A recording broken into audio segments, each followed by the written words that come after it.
Така всички са окъпани. Аляска се окъпа, да. Рони и той е окъпан. Вързах ги всички, за да не отиват в калта, защото ще станат целите кални. И тази я вързах. Всички вързани изсъхнат. Като изсъхнат, лягат да спят. По принцип ние свикнали да са вързани, но сега просто няма как. Трябва да изсъхнат на травата, защото ако отидат върху земята, ще станат кални. Не им хубаво, но малко. 1 час как постоят, така и пак ще бягат. Те свикнали на воля.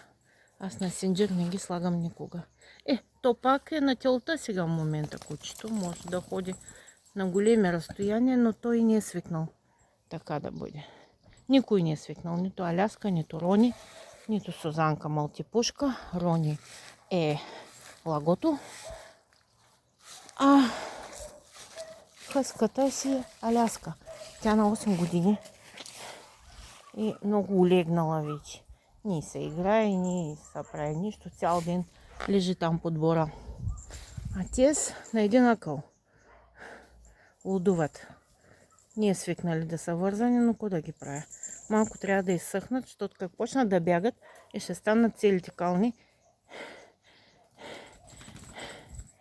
И просто труда ще ми отиде на вятъра.